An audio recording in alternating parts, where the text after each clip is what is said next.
Être socialement sélectif, est-ce que c'est si grave que ça? Coucou à tous, c'est la petite réflexion que j'avais envie de vous partager aujourd'hui. En effet, depuis quelque temps, avec mon mari, on s'est fait cette réflexion que socialement, on est devenu beaucoup plus sélectif qu'avant. Il faut savoir que mon mari et moi, on était dans notre jeunesse, même si on n'est pas vieux, je précise, on a 33 ans l'un comme l'autre, mais étant plus jeune, on était vraiment dans ce côté hyper sociable, mais peut-être même un peu trop en fait. C'est-à-dire que socialement, on avait vraiment ce besoin d'avoir pas mal de monde autour de nous que nous côtoyons.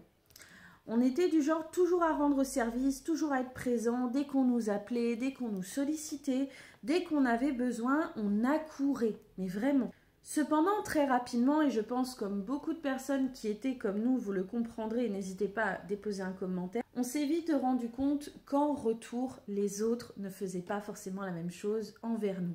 Attention, je précise aussi que c'est peut-être aussi en partie de notre faute et je vais m'expliquer. Souvent, les personnes serviables, les personnes qui aiment rendre service et qui sont souvent là pour les autres, sont ceux qui ne demandent pas d'aide ni de service en retour. Autant on va pas avoir de mal à rendre service quand on nous le demande et quand on nous sollicite, mais en retour on n'en demande pas forcément plus que ça. Du coup c'est peut-être pour ça aussi que les autres en face ne nous en rendent pas. Mais quand en plus on constate que les autres en face ne semblent pas vouloir être plus présents que ça dans notre vie, est-ce que finalement c'est vraiment bon de chercher à tout prix à maintenir un lien social avec ces personnes-là, que ce soit des amis ou de la famille? Au bout d'un moment, est-ce qu'il est tellement bon de maintenir un lien avec des personnes qui vous critiquent, se désintéressent de vous, ou tout simplement ne sont pas réellement présents pour vous en dehors des événements importants? Parce que oui, il y a des gens, ils vont être présents pour vous uniquement dans les événements importants, que ce soit des événements heureux ou des événements malheureux. Mais est-ce que finalement ce sont du coup de si bonnes relations que ça? Moi je ne suis pas si sûre, hein, franchement. Moi je me dis qu'une bonne relation, la personne n'a pas besoin de prétexte pour être présent, pour essayer de trouver un moment pour se voir, pour discuter. Vous voyez ce que je veux dire? Les gens qui attendent spécialement un événement pour se voir, pour discuter, je pense pas que ce soit des si bonnes relations que ça. Mais n'hésitez pas à me déposer votre avis en commentaire, bien sûr.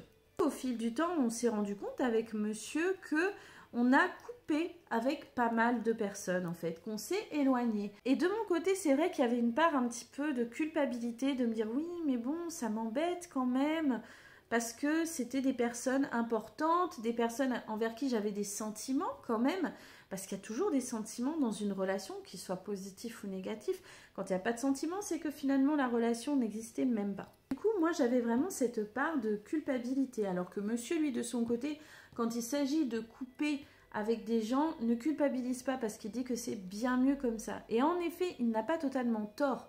Parce que finalement, lorsqu'on se débarrasse de ce qui est mauvais pour nous, de ce qui ne nous apporte pas de bien, eh bien ça fait de la place pour installer du positif. Donc lorsqu'on fait de la place au niveau de nos relations et qu'on coupe avec des relations négatives, ça donne l'opportunité de recréer des nouvelles relations plus positives avec d'autres personnes. Des moments, c'est pas que la relation soit devenue négative, mais c'est que la relation ne correspond plus à notre évolution.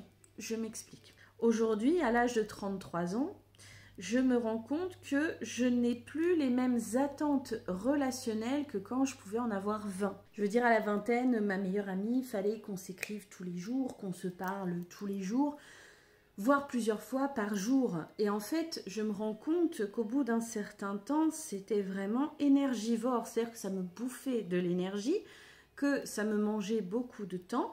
Et c'est pas forcément une chose négative pour tout le monde, hein, je le sais, je le précise. Mais c'est vrai qu'avec le temps et avec l'évolution, je me suis rendu compte que ça ne correspondait plus à ce que je recherchais au niveau relationnel. Cependant, je ne souhaite pas être une ermite non plus et ne plus côtoyer personne. Vous voyez ce que je veux dire? Mais socialement, du coup, les besoins de chacun évoluent au fil du temps.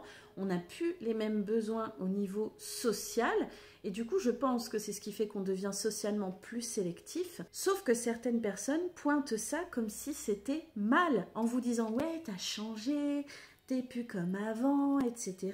Bah non, c'est juste que j'affirme davantage mes besoins aussi. Ouais, mais avant, tu rendais plus service, etc. Mais je rends toujours service si on a réellement besoin de moi.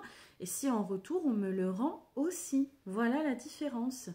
Et je pose davantage de limites et j'ose davantage dire aussi ce que je tolère, ce que je ne tolère pas, ce que j'accepte et ce que je n'accepte pas. Et ce que je trouve triste, en fait, c'est que bien des personnes en face de vous, lorsque vous êtes dans cette affirmation de vous et de vos besoins, vont pointer ça du doigt comme si c'était quelque chose de négatif. Alors que je vous le dis clairement, non, ce n'est pas quelque chose de négatif. C'est quelque chose qui est bon pour vous.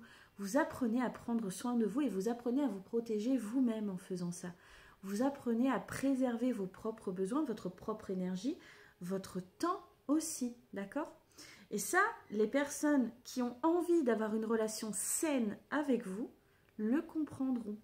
Vous n'aurez même pas besoin de vous justifier. Et ça, je l'ai remarqué parce que j'ai créé des relations saines, des relations qui correspondent à mes besoins, à mes attentes et dans lesquelles les personnes sont tout à fait à l'écoute lorsque je ne peux pas, je ne suis pas disponible ou quoi, et moi également en retour. Et c'est là qu'on voit que la relation est réellement positive. Donc, je voulais en venir au fait que, du coup,